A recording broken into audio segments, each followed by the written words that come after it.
reescribimos, este era el trabajo neto igual a cambio de energía cinética, el teorema básico, por así decir, principal,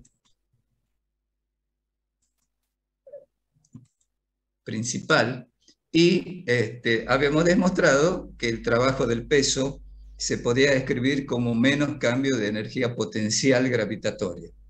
Entonces, reescribíamos ese trabajo neto igual a cambio de energía cinética, que está con amarillo, como trabajo de todas las fuerzas explicadas, excepto el trabajo del peso.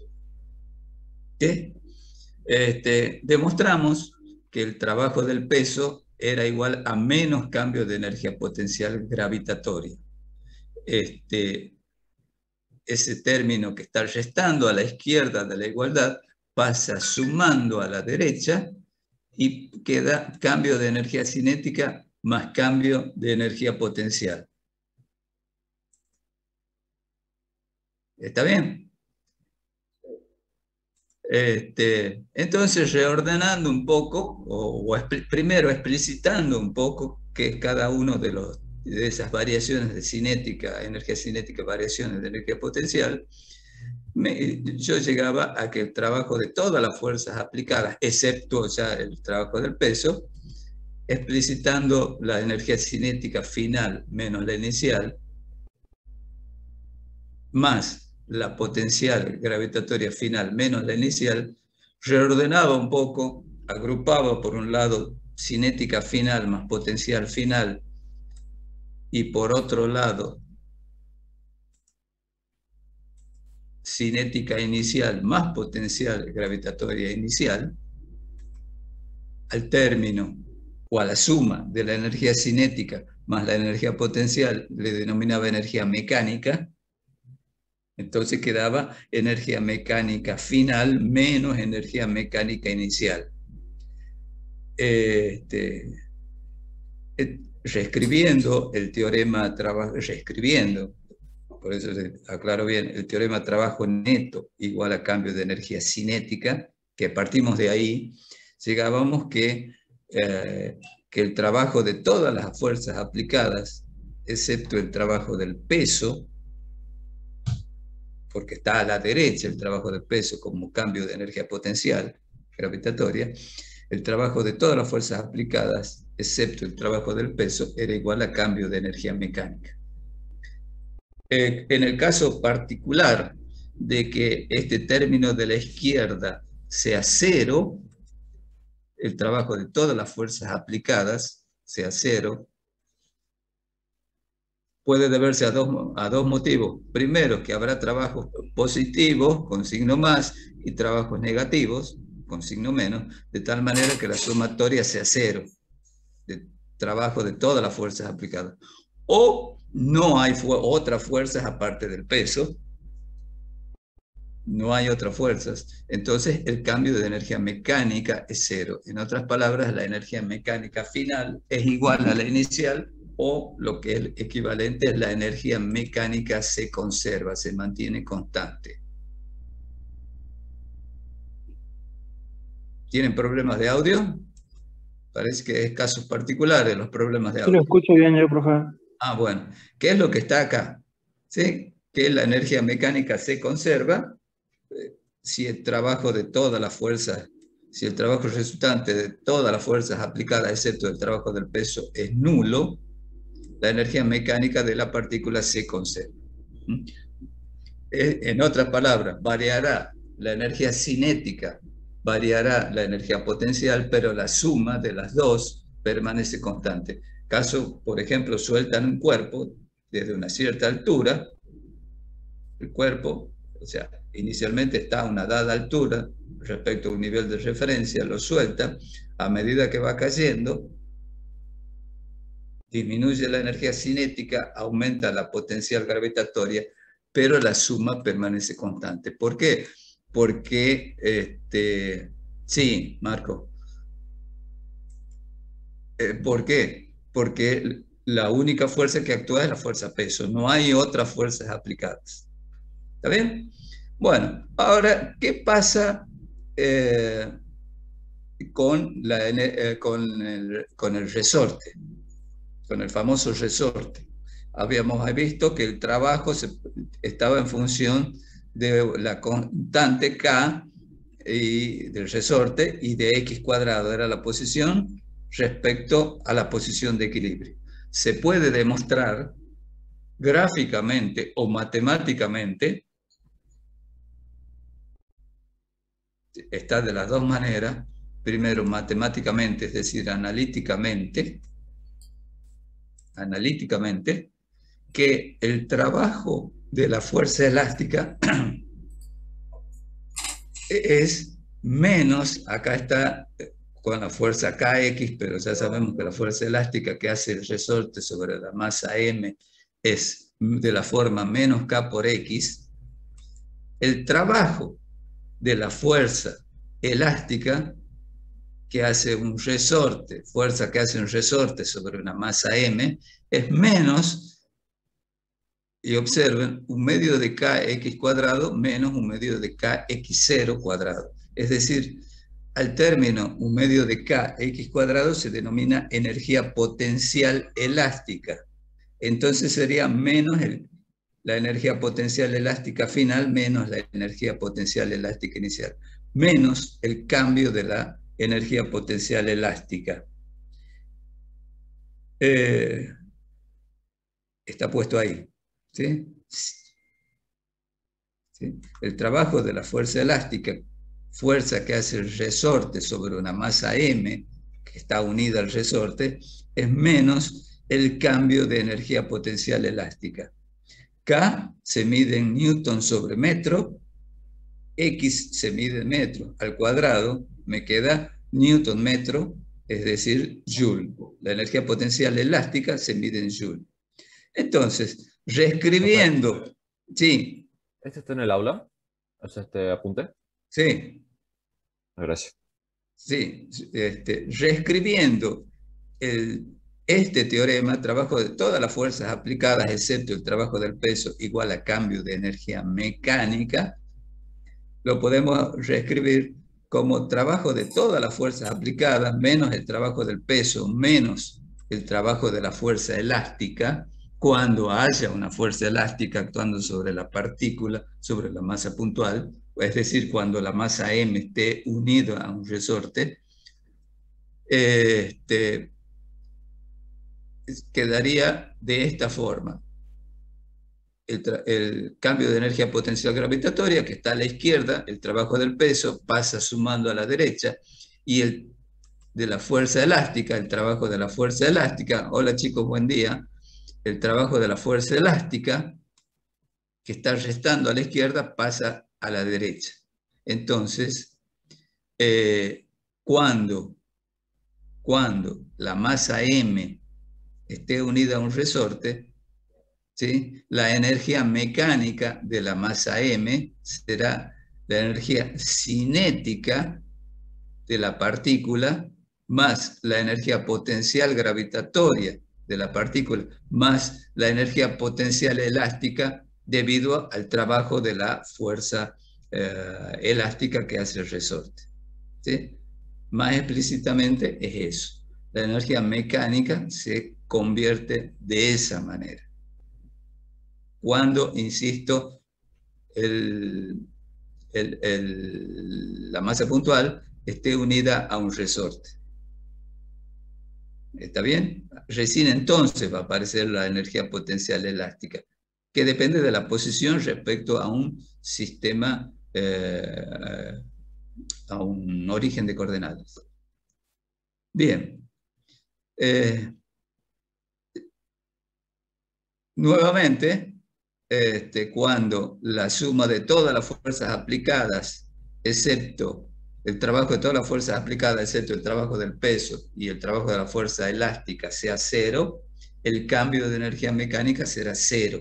Por lo tanto, la energía mecánica se conserva, la energía mecánica de la partícula se conserva. Ahora, sí. Disculpe, eso significaría el trabajo de las fuerzas aplicadas menos el trabajo del peso, perdón, menos el trabajo de la fuerza elástica. Ah, claro. Bien, gracias. ¿Sí? la suma de todos los trabajos, exceptuando el trabajo del peso, que ya pasa a la derecha como un término de energía mecánica, y de la fuerza elástica, que también pasa a la derecha, ¿sí? Que está puesto acá, que estoy marcando con el cursor, cuando haya energía, cuando haya un resorte unido a la masa M. Si no, este término de cambio de energía potencial obviamente no aparece. Cuando haya un cambio de altura, una variación de altura, aparece la energía potencial gravitatoria, como ya hemos visto. Bien, esas dos fuerzas, peso. Disculpe, no Sí. entendí qué pasaría con la energía potencial gravitatoria si el resorte está horizontal o vertical. ¿Qué cambio habría? Si la masa M está horizontal, ¿sí? Y se mueve horizontalmente, el peso no realiza trabajo. ¿Está bien? A ver, ya hago un dibujito. Había hecho otros dibujitos. Supongamos que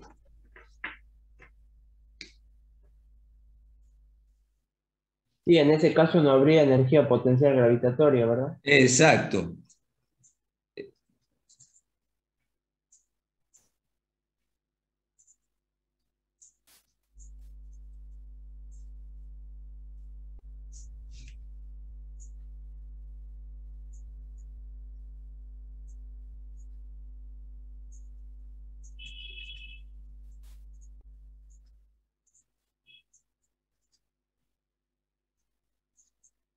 Déjenme un minutito.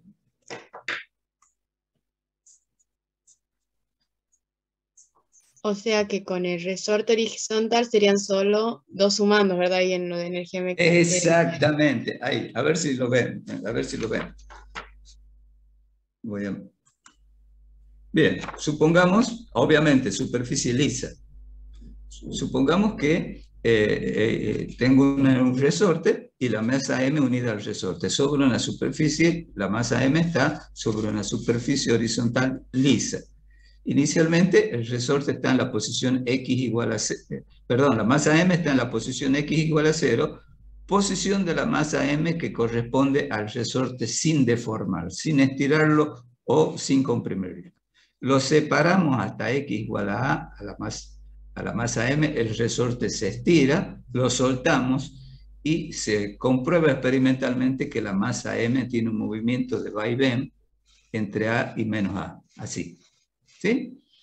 Porque, ¿debido a qué? A la fuerza que hace el resorte sobre la masa M. Esa fuerza es la fuerza elástica.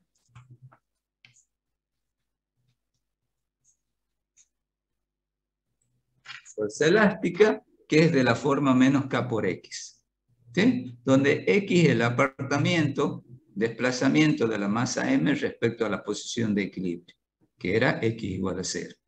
Observen, aquí dos maneras de verlo. No hay cambio de altura, o el peso es perpendicular al desplazamiento, no realiza trabajo. La normal también es perpendicular al desplazamiento, no realiza trabajo. En esta ecuación, que lo voy a remarcar con verde ahora para que la vean, en esa ecuación, el término de la izquierda es 0, porque no hay otras fuerzas aplicadas aparte del peso y la fuerza elástica que realicen trabajo. Tendré igual a 0, igual a cambio de energía cinética. El cambio de energía potencial gravitatoria vale 0, y me quedaría más cambio de energía potencial elástica porque la masa M está unida a un resorte. Entonces, cambio de cinética más cambio de energía potencial elástica vale 0. En otras palabras, la energía mecánica, que sería cinética más potencial elástica, se conserva. Cuando la masa M se mueve, ¿sí?, crece una, decrece la otra, pero la suma permanece constante. Por ejemplo, lo llevan acá a la masa M tiene inicialmente energía potencial elástica, la sueltan a la masa m, los X se van haciendo cada vez más chicos, la energía potencial elástica va disminuyendo, la rapidez va aumentando porque está acelerado, eso ya lo vimos, la energía cinética crece, pero la suma permanece constante. Cuando pasa por la posición de equilibrio, X vale 0, la energía potencial elástica vale 0, la energía cinética es máxima. Y por inercia sigue por la posición de equilibrio, empieza a tomar coordenadas X negativas, pero al estar al cuadrado, este término se hace positivo, gana potencial, pierde cinética, hasta que acá, por ejemplo, toda la energía mecánica es puramente potencial elástica. Y la historia se repite. ¿Sí? Esa es la idea. En cambio, es más complicado si el resorte está vertical. Si el resorte está vertical,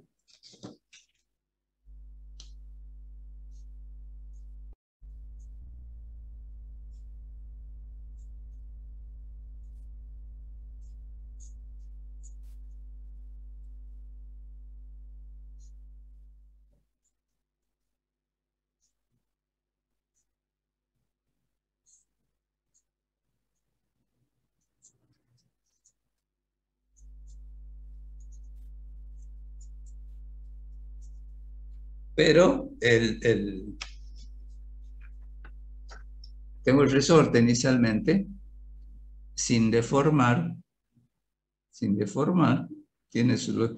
cuando coloco la masa M se estira, ahí ya está metido el trabajo del peso al estirar el resorte, y a partir de ahí se lo hace oscilar, se lo separa de la nueva posición de equilibrio, que es esta correspondiente al resorte estirado, y oscila entre I igual a e igual a menos A. Se puede demostrar que acá en este caso es similar a este caso, a este caso, porque el trabajo del peso ya lo ha estirado el resorte.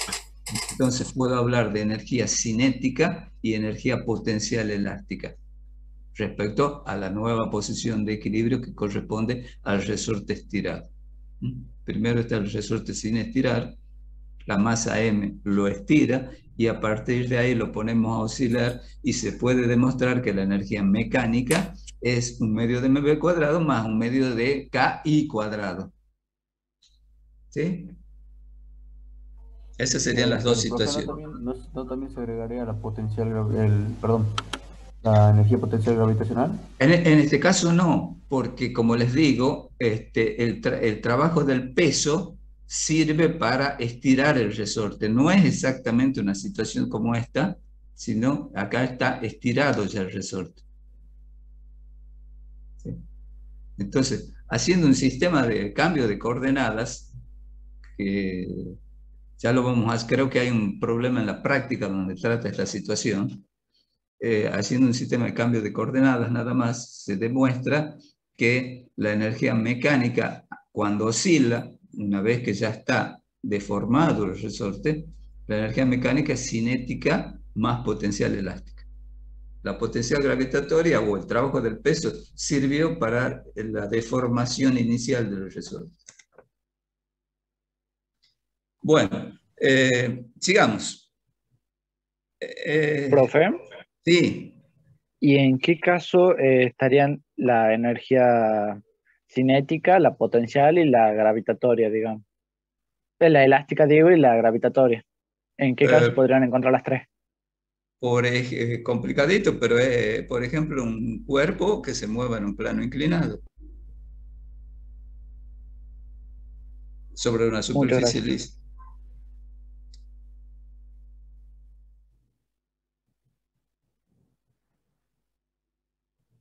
Bien, todas las fuerzas las podemos agrupar en dos grandes grupos: fuerzas conservativas y fuerzas no conservativas. ¿Cuándo una fuerza es conservativa? Una fuerza es conservativa, estoy leyendo, si su dependencia con el vector posición R o las coordenadas X y Z de la partícula sobre la que está aplicada es tal que el trabajo realizado por la fuerza pueda expresar como la diferencia entre dos valores de una dada magnitud, evaluada en el punto inicial y final, en ese orden. Esa nueva magnitud se llama energía potencial y es una función de las coordenadas o de la posición de la partícula. Es decir, una fuerza es conservativa si el trabajo de esa fuerza es tal que se la puede calcular como la diferencia de una magnitud evaluada en el punto inicial menos en el punto final. En otras palabras, es menos el cambio de esa nueva magnitud que le llamamos energía potencial. ¿Sí? Elástica o gravitatoria. El caso particular de fuerzas conservativas que vemos ahora, en este primer curso son el peso y la fuerza elástica. Son las dos únicas fuerzas conservativas que vamos a ver. ¿Qué caracteriza, y ya lo vemos, a una fuerza conservativa? Esto. Ustedes dirán, es chino. En otras palabras, o en pocas palabras, cuando el trabajo de una dada fuerza a lo largo de una trayectoria cerrada sea cero, esa fuerza es conservativa. Fuerzas no conservativas son aquellas que el trabajo a lo largo de una trayectoria cerrada es menor que cero. Esa es la característica de una fuerza conservativa y no conservativa. ¿Sí? Esta simbología es que el trabajo de la fuerza a lo largo de la trayectoria cerrada es menor que cero. Eso es la característica de una fuerza no conservativa, y la característica de una fuerza conservativa es que el trabajo a lo largo de una trayectoria cerrada es cero. ¿Han entendido? Yo no hubiese entendido, si me lo explico.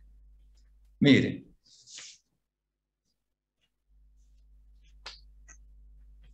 ¿Tienen alguna pregunta?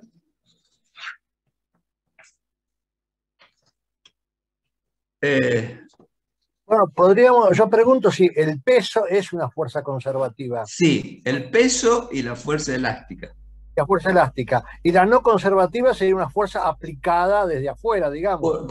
Todas son aplicadas desde afuera a la partícula. Puede ser una tensión, puede ser una normal cuando realice trabajo. ¿Sí? Son no conservativas. La fuerza de fricción también es una fuerza no conservativa, ¿verdad? Exacto, exacto. Veamos un ejemplo para aclarar ideas. Supongamos que hay un cuerpo en la base del plano inclinado. Ese cuerpo va a subir por el plano inclinado y va a bajar por el plano inclinado, hasta que la posición inicial y final sean las mismas. Una trayectoria cerrada. Cuando la posición inicial y final son las mismas, hablamos de una trayectoria cerrada. Cualquiera sea la trayectoria.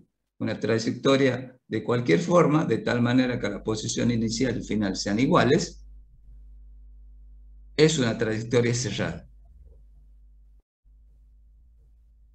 ¿Está bien? Entonces, calculemos el trabajo del peso en la subida. ¿Sí? Se desplaza delta de x por el plano inclinado. Un desplazamiento de módulo delta de x en la subida. ¿Sí? El plano inclinado forma un ángulo alfa con la horizontal. ¿Está bien? Entonces, la altura hasta la cual sube el cuerpo la puedo conocer perfectamente conociendo el desplazamiento y conociendo el ángulo alfa. ¿Está bien? Entonces, calculemos el trabajo del peso usando el concepto de menos cambio de energía potencial gravitatoria. Yo voy a tomar como nivel de referencia, lo más simple, como nivel de referencia para medir las alturas. Ojo que ahí está el sistema de coordenadas x, y el nivel de referencia es arbitrario, pero lo mantengo en la resolución del problema. Vimos que lo podíamos tomar en la base del plano inclinado, a mitad del plano inclinado y también arriba del plano inclinado. Entonces puedo tener energías potenciales negativas. Energías cinéticas no, porque es un medio de mv². Pero bueno, tomo ese nivel, la base del plano inclinado, para medir las alturas. Por encima todas las alturas serán positivas. Entonces yo sé, porque hemos demostrado que el trabajo del peso es menos cambio de energía potencial gravitatoria. Menos la energía potencial gravitatoria cuando llegue acá será mgh, donde h es la altura respecto a ese nivel, menos la energía potencial inicial. Está a una altura 0. ¿Sí? O sea, ¿qué altura está inicialmente? 0. Entonces, este sumando vale 0. Me queda menos mg por h. ¿Está bien? Ese es el trabajo de la fuerza peso en la subida. Un trabajo negativo, menos mgh. O podríamos haber usado la definición de trabajo de una fuerza constante. El peso lo es. Trabajo del peso es el producto escalar de la fuerza por el desplazamiento. Sería módulo de la fuerza, mg, por módulo del desplazamiento, por el coseno del ángulo que forma la fuerza y el desplazamiento. El desplazamiento es hacia arriba, dirección del plano inclinado. El ángulo que forman es pi sobre 2 más alfa, ese ángulo que estoy marcando así. ¿Está bien? Pero, por trigonometría, ese ángulo que marco así, que forma el desplazamiento con la fuerza peso. El sentido de uno, del desplazamiento con el sentido de peso. Pero, por trigonometría, el coseno de pi sobre 2 más alfa es menos seno de alfa. Eso queda para ustedes demostrarlo. Pueden probar con un alfa igual a, qué sé yo, 30 grados y van a ver que es, o sea, 90 más 30, 120, o seno de 30 le va a dar menos el valor de ese. Pero delta de x por seno de alfa, delta de x por seno de alfa es para ese triángulo rectángulo el cateto opuesto, es decir, h. Entonces me queda menos mgh. Es exactamente equivalente a calcular el trabajo como menos cambio de energía potencial gravitatoria, o a partir de la definición de trabajo de una fuerza constante. Ahora bien, el cuerpo baja. En la bajada, trabajo del peso igual a menos cambio de energía potencial gravitatoria. Si sube delta x, baja el mismo desplazamiento. Menos la energía potencial final, cuando llega a la base del plano inclinado, la altura será 0. La energía potencial inicial está a una altura h, entonces sería menos mg por 0, menos mg por h. Final menos inicial. Menos con menos se hace más, y me queda más mgh. El trabajo a lo largo de la trayectoria cerrada, el trabajo del peso en la subida más el trabajo del peso en la bajada, es menos mgh más mgh 0. Por lo tanto, es una fuerza conservativa. Esa es la característica de una fuerza conservativa. Ustedes pueden demostrar también con la fuerza elástica, a partir de la trabajo de la fuerza elástica menos cambio de energía potencial elástica, que el trabajo a lo largo de una trayectoria cerrada es 0. Imaginen, por ejemplo, vuelvo un poquito, definimos la energía potencial elástica como un medio de K por X cuadrado.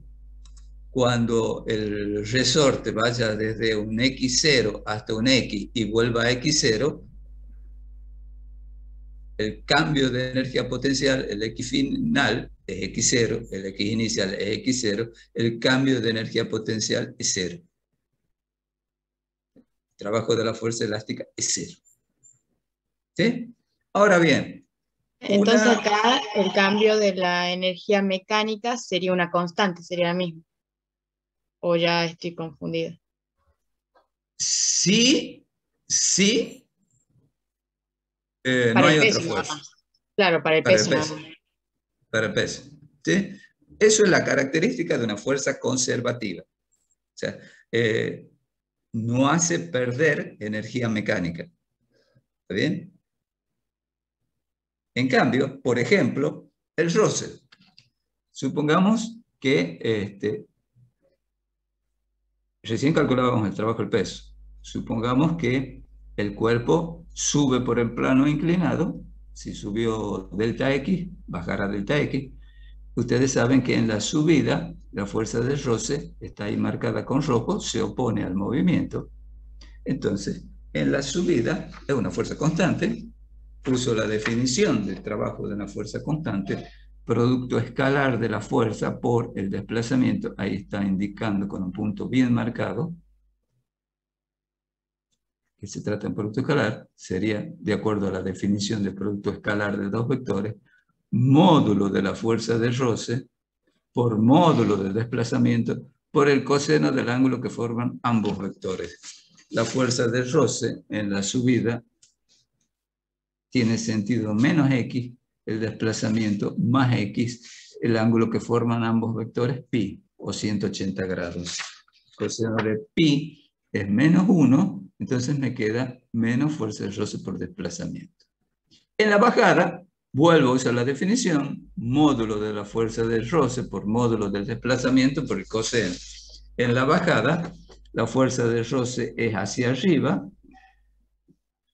tangente al plano inclinado, pero para arriba, así como marca el felpón, el desplazamiento es hacia abajo, el ángulo que forman los dos vectores nuevamente pi, por lo tanto, en la bajada, la fuerza de roce es menos fuerza de roce por el desplazamiento.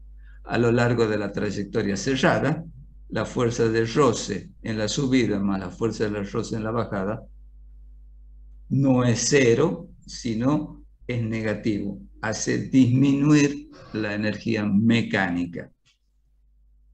Esa es la característica de la fuerza no conservativa. Por ejemplo, roce, ¿sí?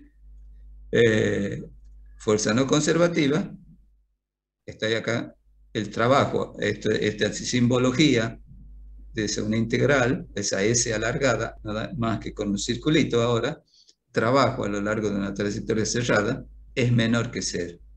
O sea, esa fuerza no conservativa, hay algunos libros que le llaman disipativas, nos gusta más a nosotros hablar de no conservativas, porque no...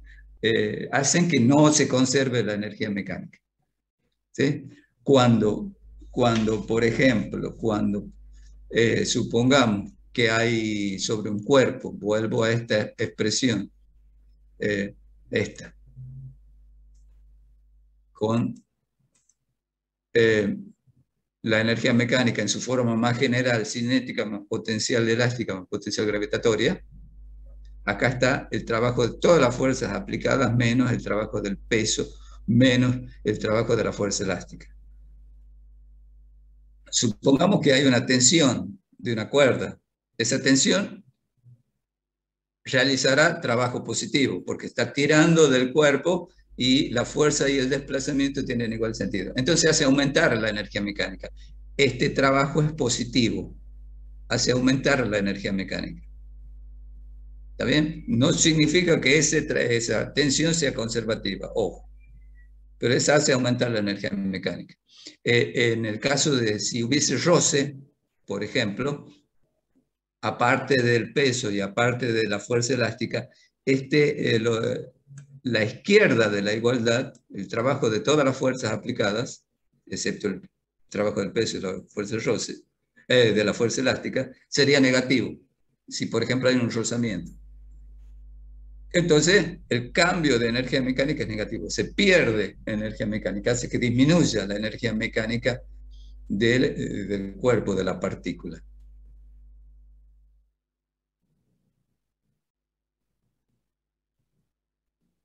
Esa es la característica de fuerzas conservativas y no conservativas. Observen que a las fuerzas conservativas, lo que está puesto acá, es que el trabajo se puede siempre calcular como menos variación de esa magnitud de energía potencial, que depende de la posición o de la altura respecto a un nivel de referencia. Es la característica de la fuerza conservativa. como depende de la posición inicial y final, o del punto inicial y final, cuando el punto inicial y final sean los mismos, trayectoria cerrada, ese cambio es cero. Por ejemplo, en el caso de la fuerza elástica, cuando la posición inicial y final sean las mismas, o en el caso de la fuerza peso, cuando la posición inicial y final sean las mismas, el trabajo del peso es cero. No se puede hacer eso para toda la fuerza. Las únicas que vemos en física 1 son la fuerza elástica, que hace el resorte sobre la masa M, y la fuerza peso, que hace la Tierra sobre todos los cuerpos. La fuerza no conservativa. ¿Y preguntas hasta ahí? No, creo que voy a entender. Profe, ¿puede volver a las fuerzas no conservativas? La característica de la fuerza no conservativa es que el trabajo a lo largo de una trayectoria cerrada es menor que cero. Gracias. Como el caso de la fuerza de roce, por ejemplo. Si tenés un trabajo negativo en la subida, y en la bajada también tenés un trabajo negativo. De tal manera que el trabajo total, por así decirlo, a lo largo de ida y vuelta, es menor que cero. No es cero y no es positivo.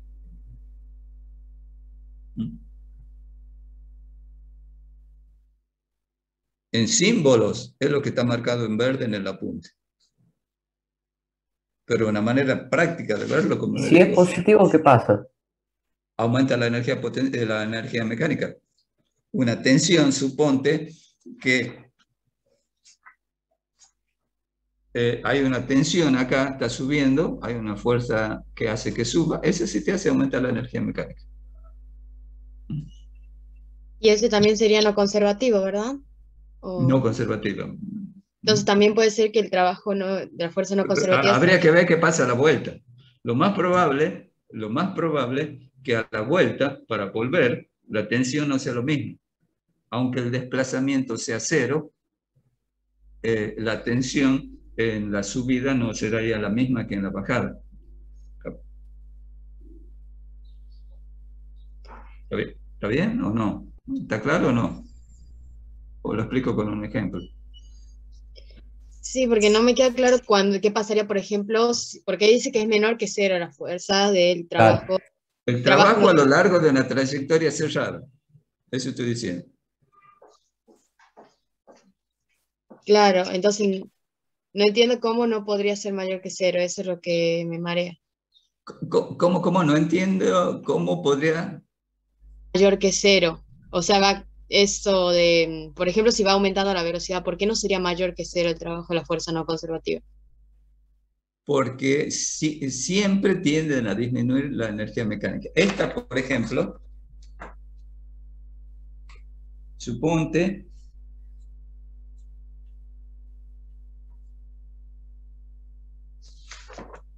que hay una tensión de una cuerda.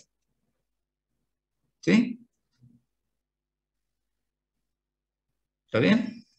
Esa en la subida sí te hace aumentar, esa realiza trabajo positivo. ¿Está bien? Porque fuerza y desplazamiento tienen igual sentido. Te realiza trabajo positivo.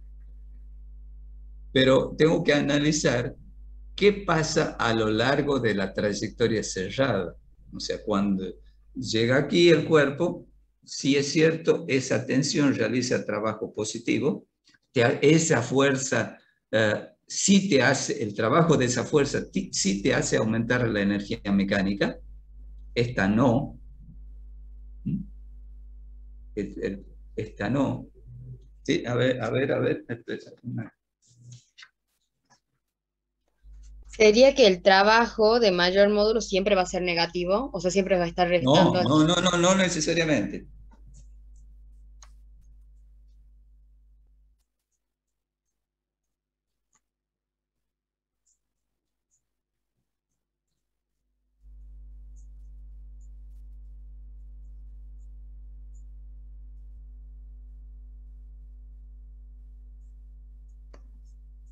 Es por el signo de menos adelante, ¿verdad? Entonces el trabajo es menos energía de Ya. potencia.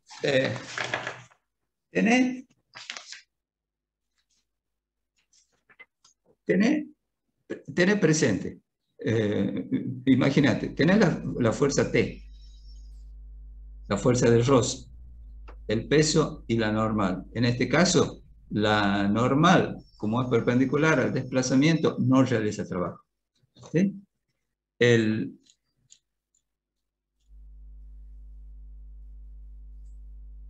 El teorema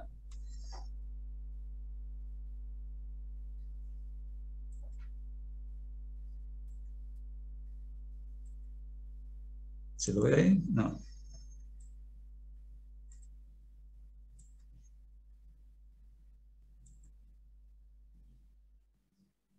Entonces se lo ve un poco inestable. O no sé si. Sí, ya. No me gusta ese color.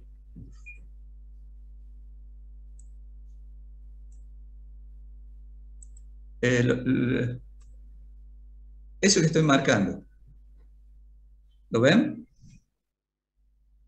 Sí, Trabajo de todas las fuerzas aplicadas, excepto el trabajo del peso, excepto la fuerza elástica, igual a cambio de energía mecánica.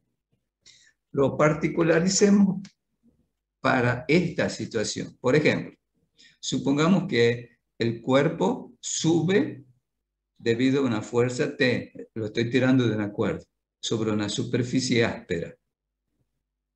¿Está bien? Está el peso, está la normal. Está la normal no realiza el trabajo, el peso sí. ¿Cómo reescribiría el teorema? Trabajo de todas las fuerzas aplicadas excepto el peso. No hay fuerza elástica acá, no hay resorte, igual a cambio de energía mecánica. Energía mecánica final menos inicial. ¿Sí? Esto. Cinética final menos cinética inicial, más potencial gravitatoria final menos potencial gravitatoria inicial. La tensión hace trabajo positivo. La fuerza del roce hace trabajo negativo. Este de la fuerza del roce siempre es negativo, siempre hace disminuir la energía mecánica. Ahora bien, si este es mayor que este sumando es mayor que tendrá un trabajo neto positivo. O sea, aumentará la energía mecánica a medida que sube por el plano inclinado. Pero si es al revés, la energía mecánica disminuirá. O si los dos son de igual valor numérico, pero obviamente distintos signos, la energía mecánica permanecerá constante. El delta vale 0, por lo tanto la energía mecánica es constante. Pero lo que tiene la particularidad de la fuerza de roce es que siempre, obviamente dinámica, siempre hace trabajo negativo, siempre tiende a disminuir la energía mecánica. Siempre, porque se opone al movimiento. Dinámicamente, esta fuerza tiende a hacer aumentar la velocidad y esta hacerla disminuir. O sea, siempre esta tiende a frenarlo al cuerpo y esta a acelerarlo, como están distribuidas en este caso, ¿no? Igual siempre estamos hablando de fuerzas aplicadas en desplazamiento cerrado, digamos. Claro, o sea, la definición de fuerzas conservativas y no conservativas es para desplazamiento cerrado.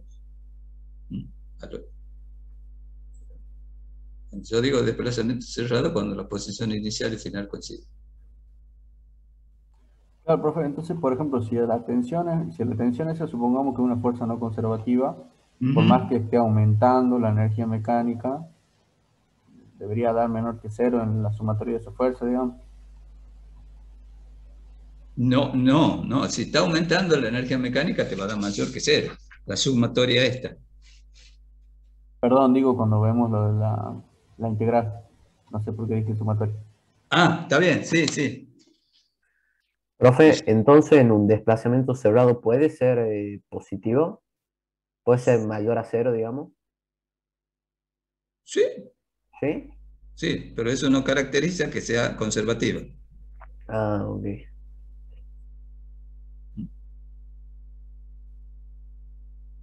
Hay que ver cómo baja el cuerpo.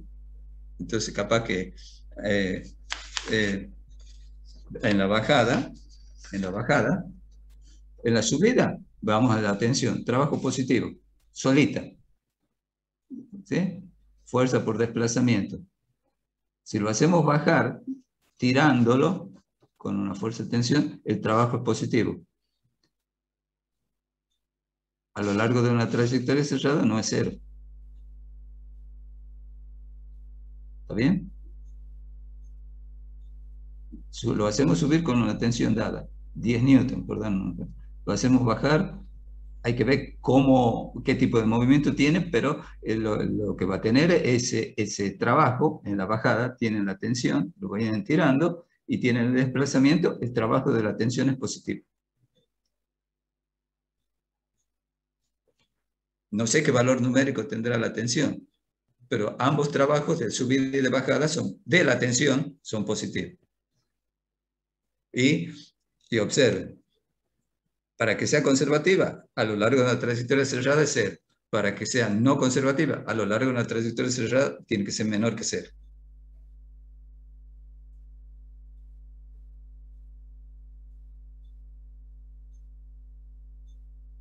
¿Preguntas?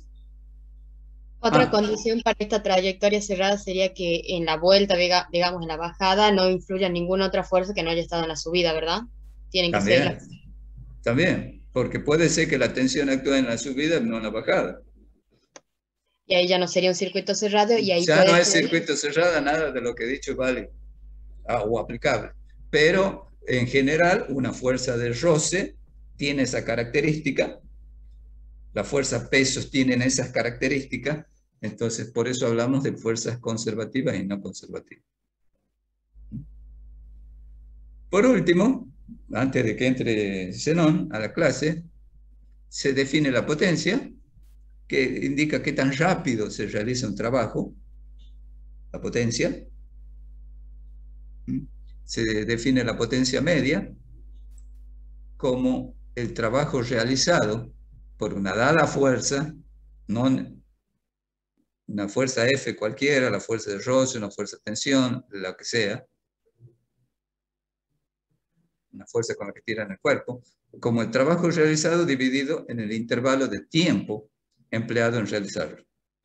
El trabajo se mide en joule,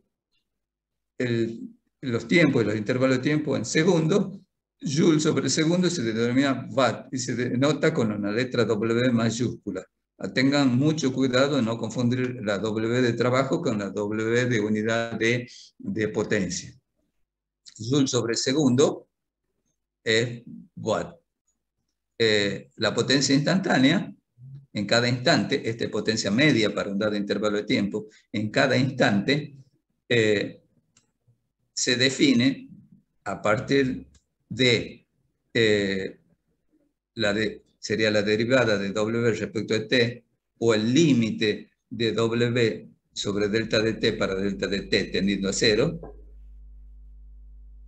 y es igual al producto escalar de la fuerza por la velocidad instantánea. ¿Sí? La potencia media o instantánea es una magnitud escalar, no tiene ni dirección ni sentido. Entonces, o se calcula la potencia media según esta expresión, o la potencia instantánea, el producto escalar de la fuerza por la velocidad. Obviamente la velocidad en un dado instante. Entonces ahí pueden conocer la fuerza es constante, por ejemplo, pero la velocidad es instantánea. Entonces pueden conocer la potencia en cada instante. Como el trabajo realizado es un proceso, en un proceso es igual a la energía transformada de una forma a otra, puede ser transformada de cinética a potencial o al revés, podemos decir que la potencia es la rapidez con la que se transforma la energía. Es decir, es la rapidez de cambio en que se transforma la energía. Ahí está, en el sistema internacional la potencia se mide en joules sobre segundo, que recibe el nombre de watt, y se denota con una letra W. Generalmente los motores hablan de HP, el factor de conversión de un HP, un horsepower, un caballo de... Horsepower, creo que, ¿cómo sería caballo? Caballo de fuerza.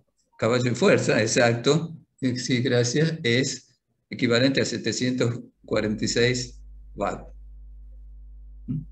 Se puede pedir la potencia media o la potencia instantánea. Esta potencia instantánea de un cuerpo que se mueve, una partícula que se mueve, ustedes saben que si, por ejemplo, la aceleración de la partícula es constante, esa velocidad instantánea la pueden conocer en función del tiempo, para cada instante de tiempo. Preguntas y ahí estamos terminando la parte de trabajo de energía. Ahora con el profe Zenón van a ver una aplicación y esta semana en práctica van a ver aplicaciones de problemas de trabajo de energía.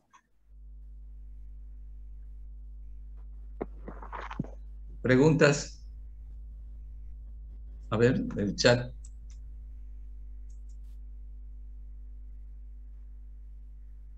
Energía. Es la rapidez con la que se transforma un tipo de energía a otra.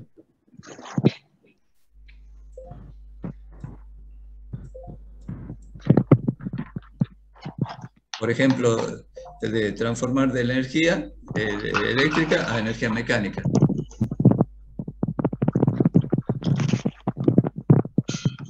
Zenón, ¿está ahí? Sí, sí, sí. ¿Hay autoevaluación este viernes? Hay un micrófono ahí que está... No me acuerdo. No sabría decir. No me acuerdo. Ya estén atentos en la aula virtual. Creo ya por las fechas que estamos, me parece que es uno cada semana. Me parece. Hay que chequear. No, yo creo ya que creo sí. que ya estamos a casi nada. Me parece que sí, era uno por semana directamente. Bien. ¿Profe? Sí, creo que sí. Ahí en el paseo virtual aparece que este viernes ahora vamos con impulsión, digamos, con la parte de Bueno, ahí impulsión está. y todo eso. Sí, entonces es uno por semana ya, hasta terminar. Sí, entonces este viernes sí tiene. El caballo de vapor, el CB, creo que no, Miguel Ángel, no sabría decirte del caballo de vapor. Honestamente, te puedo contestar el lunes. No estoy seguro qué es el caballo de vapor. Caballo de fuerza, sí, pero el caballo de vapor no sé exactamente qué es.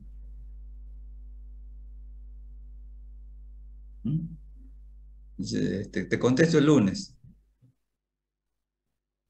Bueno, profe Zenón, ¿quedan con usted? Ok, listo. Listo, yo los abandono. Chao chicos, nos vemos el lunes. Chao, profe. Hasta luego. Profe. Nos vemos. Hasta luego, profe. Hasta luego. No, profe.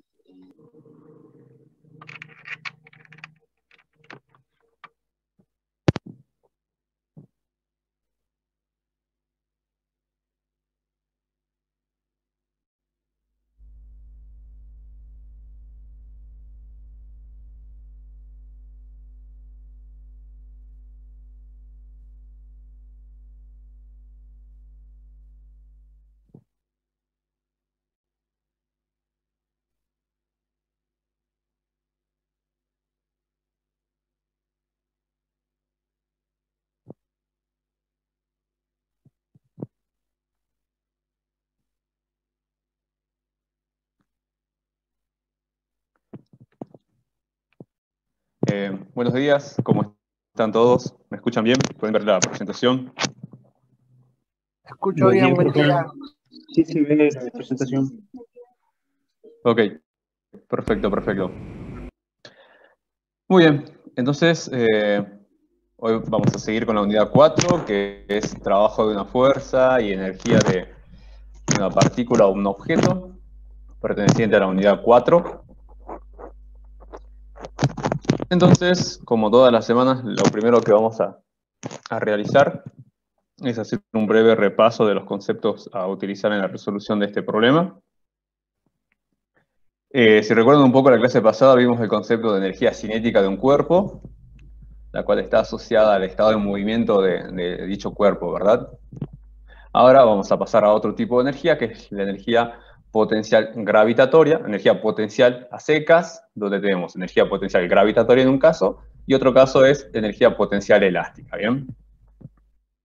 Entonces, empezando por primera medida, la energía potencial gravitatoria es la que se encuentra asociada, en este caso, a la fuerza peso, y se demuestra, ya veremos más adelante, que el trabajo realizado por esta fuerza en un determinado desplazamiento es igual a la variación de la energía potencial gravitatoria. Bien, es por eso que es importante que ustedes tengan asociado que la energía potencial gravitatoria es la que corresponde a la fuerza peso.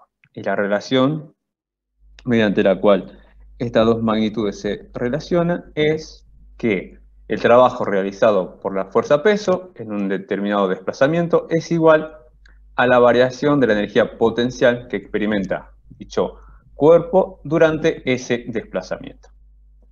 Bien. Imaginemos que tenemos nuevamente una partícula que realiza ese recorrido en un plano cartesiano XY. Podemos determinar su posición. Podemos descomponer en sus vectores componentes, tanto en X como en Y. Entonces aquí es algo importante que vamos a definir el concepto de nivel de referencia, que es el nivel a partir del cual se va a proceder a medir una magnitud que relaciona o que me define la posición, y para ser un poco más preciso, la altura que posee determinado objeto o cuerpo medidos a partir de este denominado nivel de referencia. Este nivel de referencia tiene la característica que es en el cual la altura, que la vamos a definir con la letra H, es igual a 0 metros. ¿Bien? Entonces, y fíjense algo importante, que este nivel de referencia no es necesario que sea coincidente con mi sistema coordenado. El sistema coordenado está montado aquí abajo, pero mi nivel de referencia, perdón, está ubicado en otra posición. Y es con respecto a este nivel de referencia en el cual yo voy a definir esta magnitud H, que me viene a hacer cuentas de altura, en la cual se encuentra este cuerpo, en este caso esta masita de masa M. Y teniendo en mente ya este nivel de referencia, se define como energía potencial gravitatoria, con las siglas comúnmente EPG, para una determinada altura h, medidas como ya mencioné anteriormente, de este nivel de referencia, igual al producto entre la masa por el módulo de la aceleración de la gravedad, en este caso 9,8 metros sobre segundo al cuadrado, por ese valor de altura. Bien, ese valor de altura está medido a partir del nivel de referencia. Hay algo que es importante tener en cuenta: este nivel de referencia lo define cada uno, lo puede ubicar en cualquier posición que cada uno crea que es conveniente y que de cierta forma facilite la resolución del problema. La energía potencial gravitatoria es una magnitud escalar, recuerden eso, no es una magnitud vectorial. En el sistema internacional, sus unidades serían kilogramo, metros sobre segundo al cuadrado, metros. Ese conjunto me da como valor Joule, que es la unidad de medida en el sistema internacional de la energía potencial. De igual forma que lo era el Joule en la energía cinética asociada a un cuerpo. Bien, sigamos un poco más adelante. Algo importante es que esta magnitud h, esta altura, puede tomar valores positivos, valores negativos, valores nulos. Todo esto será en función de dónde se ubique mi nivel de referencia. Por ejemplo, si este nivel de referencia yo lo ubicaría coincidente de forma horizontal con la posición de la partícula, en ese caso H valdría 0. Según mi sistema coordenado, en este caso H será positivo, pero si yo lo ubicaría aquí, yo podría considerar que todo lo que está abajo de H es negativo. Es otra posibilidad. Muy bien, sigamos un poco más adelante. Consideremos dos instantes de tiempo, un instante de tiempo mayor que el instante de tiempo inicial, siempre esto con la idea de tener un instante final y un instante inicial, en donde la partícula se va a encontrar en dos alturas distintas, H1 y H2, obviamente ambas alturas medidas a partir de un sistema de referencia, perdón, de un nivel de referencia, perdón, ahí está mi nivel de referencia en rojo, fijo el inicio, mido una altura H1, luego un estado final, donde vuelvo a medir otra altura H2. Teniendo en mente este caso, se define la energía potencial asociada a la altura 1, como también la energía potencial asociada a la posición 2, la cual se define con esta altura H2. Entonces, la variación de la energía potencial de la partícula en ese intervalo de tiempo desde el estado inicial al estado final es igual a la diferencia entre las energías potenciales asociadas al estado final menos la energía potencial asociada al estado inicial. Bien, si reemplazo un poco más eso, me queda directamente la variación de energía potencial igual al producto entre la masa, o sea, la variación de la gravedad, altura final, menos masa por el módulo de la aceleración de la gravedad, perdón, aquí sería altura inicial, acá es OH1, como ustedes quieran llamarlo, es totalmente indistinto esa parte. Esperemos que se guarde un poco. Ahí estamos. ¿Y dónde? A ver. Ahí. Y bien. Eso sería, de forma muy resumida, un poco los conceptos que tenemos que necesitar, vamos a necesitar, perdón, para resolver el problema del día de la fecha. Otro concepto que no lo vamos a utilizar hoy, pero es importante que lo vayamos introduciendo, es el concepto de lo que se hablaba al principio, otro tipo de energía potencial, que es la energía potencial elástica, comúnmente denotada con las siglas EPL de elástica. Esta energía potencial está asociada a la fuerza elástica de un resorte, que no sé si ya vieron un poco de esto, si no, ya lo verán próximamente. Un resorte tiene una fuerza de este tipo, una fuerza elástica, donde se define una magnitud de 9, llamada K, que es lo que viene a hacer es caracterizar de cierta forma propiedades intrínsecas a ese resorte. En este caso, nuevamente tenemos esta misma situación, que es el trabajo realizado por esa fuerza elástica en un determinado desplazamiento es igual a menos la variación de esa energía potencial, del cambio de esa energía potencial que sufre ese cuerpo que está atado a ese resorte en ese determinado intervalo, en ese determinado desplazamiento realizado. ¿Cuál es la idea? El sistema resorte, masa resorte, tenemos la masita aquí. ¿Qué hace esto? Nosotros lo estiramos, lo imaginamos para la derecha, el resorte va a generar una fuerza sobre el cuerpo que va a intentar llevarlo nuevamente a su posición de equilibrio, o sea, en este caso, si yo lo tiro hacia la izquierda, agarro con mi mano y empiezo a tirar hacia la derecha, perdón, el resorte generará una fuerza sobre este objeto hacia la izquierda, ¿bien? Esa es la fuerza de la que llamamos esa fuerza elástica, en este caso, modelada por medio de un resorte. Muy similar a lo que se hizo con la energía potencial, se define el nivel de referencia, donde X es igual a 0 en este caso. En el otro caso llamamos H, ahora llamamos X. Y lo único importante aquí es que este nivel de referencia es coincidente con la posición de relajamiento del sistema masa-resorte. ¿Cuál es esa posición de relajamiento? Es cuando no actúa ninguna fuerza, no se encuentra ninguna fuerza presente en este resorte, ya sea estirando el resorte o comprimiendo el resorte, y simplemente está en su posición de relajamiento, o sea, con la longitud normal del resorte, esa es la posición de relajamiento. En esa posición, ahí se ubica mi nivel de referencia. Bien, esa es la única diferencia y la única restricción, si podríamos decirlo, con respecto a el nivel de referencia de la energía potencial, donde en ese caso yo podía ubicarlo donde yo quisiera, si podemos decirlo así. En este caso no es tan libre, sino que debo ubicarlo siempre en coincidente, perdón, con la posición de relajación del sistema masa-resorte. Y de la misma forma que en el caso anterior, a partir de este nivel de referencia, yo voy a medir la posición que ocupa ese objeto en un determinado instante de tiempo, y de esa forma voy a definir la energía potencial elástica asociada a esa masa que estará unida a ese resorte. Esa energía potencial elástica es igual a 1/2 de K. K, recuerden que es esa constante de ese resorte, que en la mayoría de los casos es dato, por el módulo de esa posición al cuadrado. ¿Qué es esa posición? Es la distancia a la cual, el módulo de esa posición es la distancia medida a partir de ese nivel de referencia, la cual ocupa el cuerpo en algún instante de tiempo. Así, de esa forma tan sencilla, se define la energía potencial. Obviamente, esta energía potencial es una magnitud netamente escalar, sus unidades de medida nuevamente son los joules. ¿Qué más?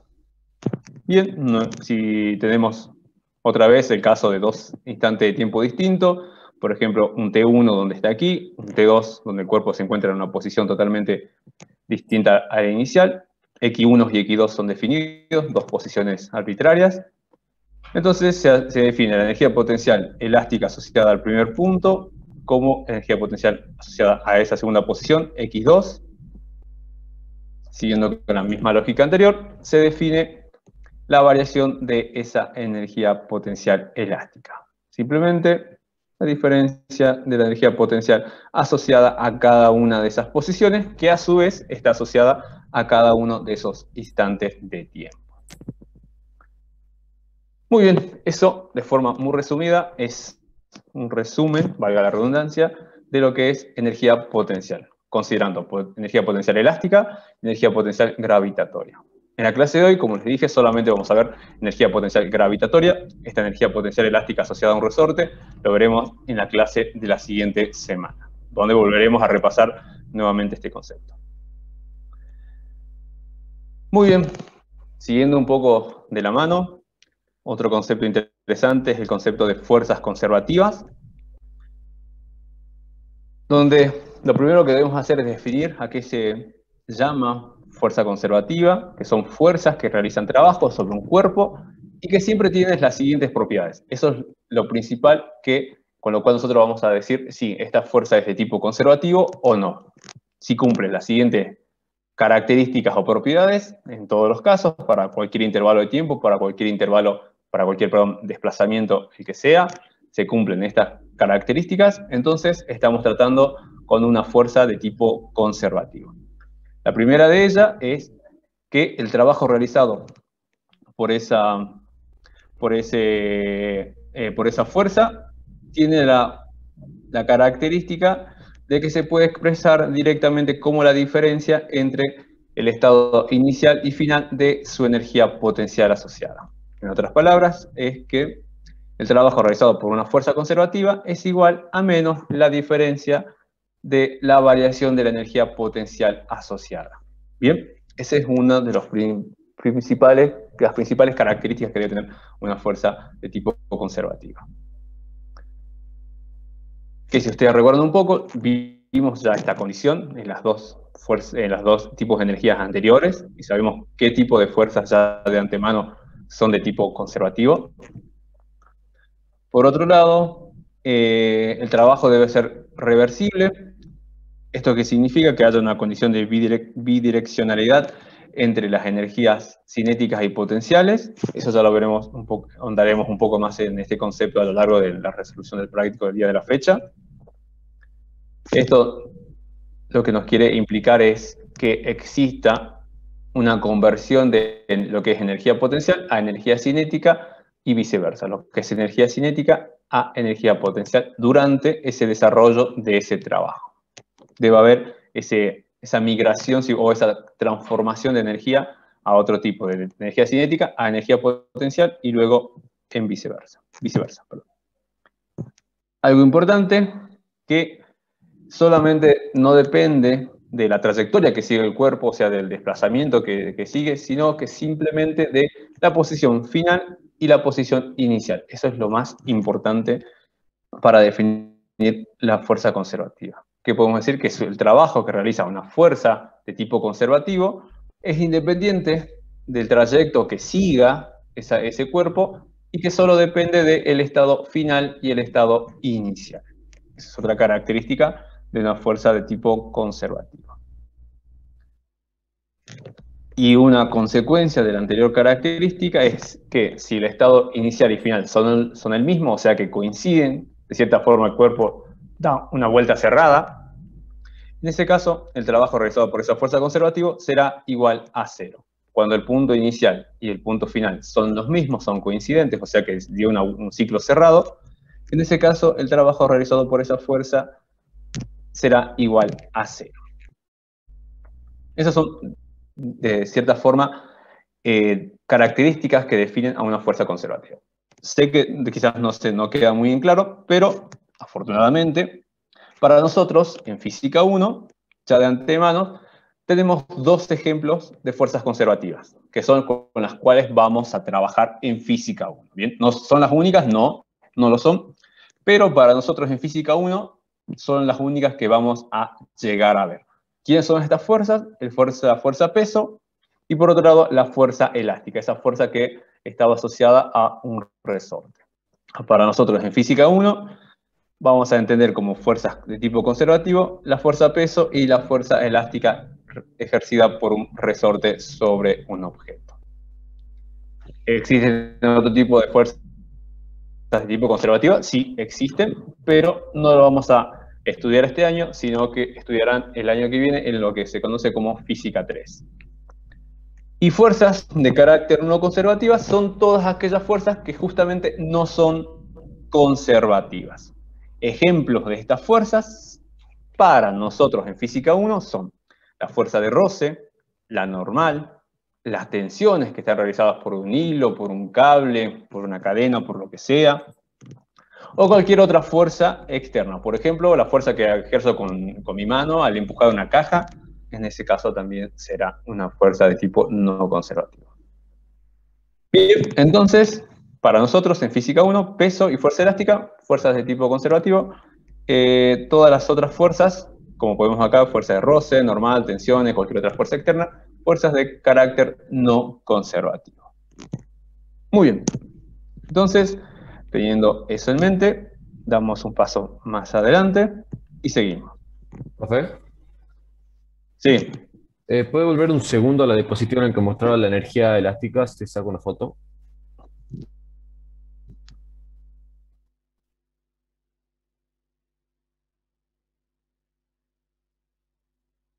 Ahí está, muchas gracias.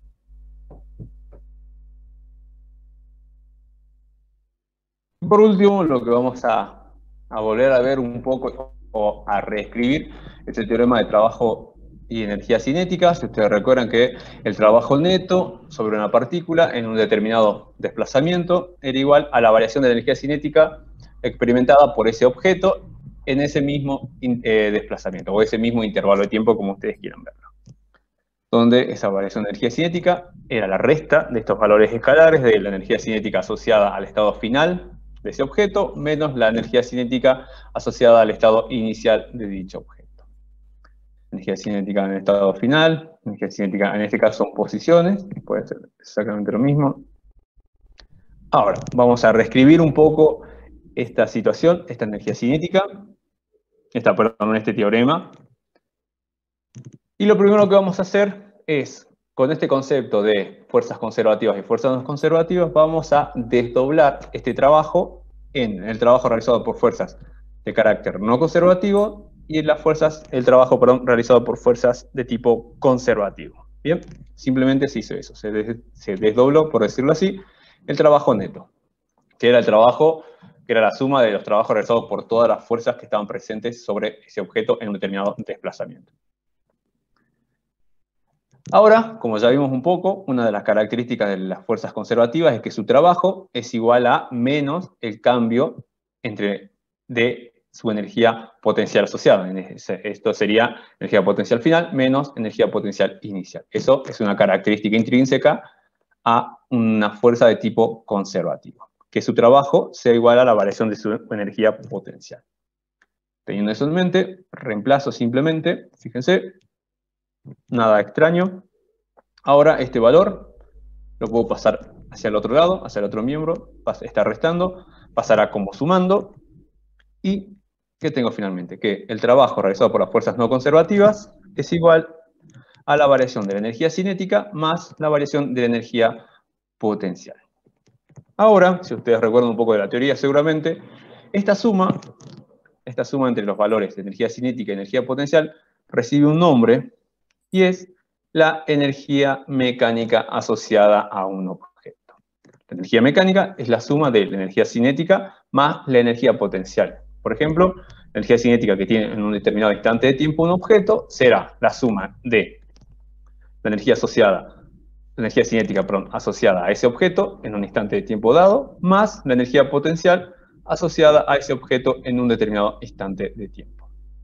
Dentro de esta energía potencial están comprendidas la energía potencial elástica más la energía potencial gravitatoria.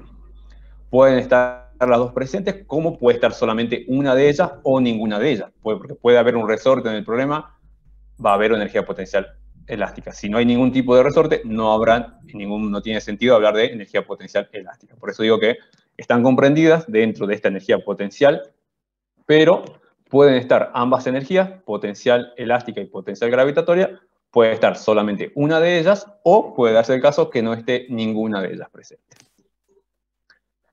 De la misma forma, defino la variación de la energía mecánica, que si ustedes se fijan es justamente la definición que tengo aquí. La energía cinética es energía asociada al estado del movimiento de un cuerpo, está relacionado con la velocidad que tiene ese objeto para una determinada posición en un determinado instante. Y la energía potencial está asociada a la posición, valga la redundancia, que tiene un objeto en una determinada posición, por ende en un determinado instante. Recordar que esa energía potencial está contemplando estas dos tipos de energías potenciales, gravitatoria y elástica, donde pueden estar las dos, puede estar una, o puede darse el caso que no esté ninguna de ellas presente. Sí. Disculpe, ¿sería entonces en este caso correcto que yo, justo ahí donde marcó esa ecuación, que el trabajo de las fuerzas no conservativas es igual al cambio de energía mecánica, y de paso le podría agregar que tiene que ser menor a cero, digamos? ¿Cómo, perdón? Que de paso tendría que agregar que tendría que ser menor a cero, digamos. Uy, ¿por qué sería eso? Yo sigo la parte de la teoría, digamos, que decía ahí que el trabajo de la fuerza no conservativa es igual a la integral entre la posición inicial y final de la fuerza, quedaba que era menor a cero. Creo yo, capaz que no entendí bien. No, no. Trayectoria cerrada. No, es igual. No hay ningún menor igual, no existe eso. Deben ser iguales. Bien, eso es lo que me implica el teorema de trabajo de energía, contemplando este concepto de fuerzas conservativas y fuerzas no conservativas. Bien, entonces, para finalizar, el trabajo realizado por las fuerzas de carácter no conservativo va a ser igual a la variación de la energía mecánica de ese objeto entre un determinado instante, en un determinado estado inicial y un determinado estado final. Bien, entonces, con eso terminamos los conceptos a utilizar. Y lo que vamos a proceder ahora es a iniciar la resolución del problema del día de la fecha. El problema a resolver es el problema 11, el cual se encuentra en la página 58 de la cartilla, unidad 4. Y este problema nos dice: un carro de montaña rusa es elevado gracias a un cable de acero paralelo al circuito, a la pista, por una pendiente rectilínea del circuito, y se eleva 20 metros cuando recorre 28 metros de pendiente. Bien, el módulo de la aceleración del carro en la dirección de la vía es constante e igual a 1,4 metros sobre segundo al cuadrado, de manera que va aumentando su rapidez, acá es importante aclararlo, mientras está subiendo, mientras sube ese carrito sobre esa pista. El carro tiene una masa, perdón, de 900 kilogramos y la fuerza de rozamiento ejercida por la vía sobre el carro, ya queda de forma, nos aclara que hay una fuerza de roce, y nos dice que es igual al 16% del peso. Bien, ya tenemos el valor de esa fuerza de roce, dinámica, obviamente porque se está moviendo nuestro objeto, y el recorrido que realiza es de 28 metros. Bien, entonces vamos a ver la situación que se tiene. Tenemos un plano inclinado, tenemos las dimensiones de este plano inclinado, son 20 metros de altura, un recorrido de 28 metros, y nos dicen que sobre este plano inclinado se está jalando hacia arriba, si podemos decirlo así, un carrito, de esos de montaña rusa. Bien, esa es la situación que se tiene. La dirección de movimiento, obviamente, es hacia arriba, en el sentido subiendo este plano inclinado. ¿Qué fuerzas tenemos presentes sobre este objeto? Por un lado es el peso, la normal, obviamente, porque hay un contacto entre las superficies. Una tensión, que es mediante la cual se está jalando, se está tirando este carrito para que suba. Una fuerza de roce, porque así lo estipula el problema. Algunos de los datos, la masa, la aceleración, en este caso el módulo que es constante, la distancia recorrida, que no sería otra cosa más que nuestro desplazamiento, que en este caso es 28 metros. Una de las cosas principales que vamos a realizar, bueno, perdón, hasta aquí, ¿se entiende el problema? ¿Alguna duda con esto? ¿Se entiende la situación que se desea resolver? Sí, profe. Sí, se entiende. Ok, muy bien. Entonces, fíjense que uno de los datos que está de forma escondida, si lo podemos decir así, es el ángulo, que nosotros lo podemos determinar, debido a que tenemos las dimensiones de este triángulo. Tenemos la altura, en función tenemos un triángulo rectángulo.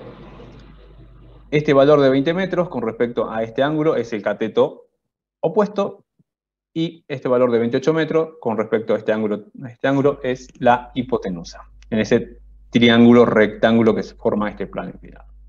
Entonces, ¿sí? Perdón que lo interrumpa. Yo ya había sacado este ángulo y me había salido que era 45,6 grados, ¿puede ser? Sí.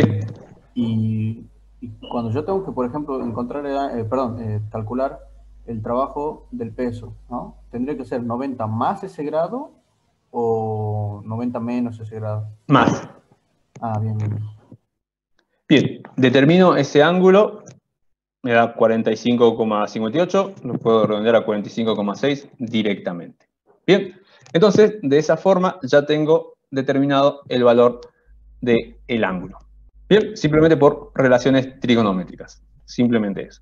O sea, ya tengo otro dato más, el ángulo del plano inclinado.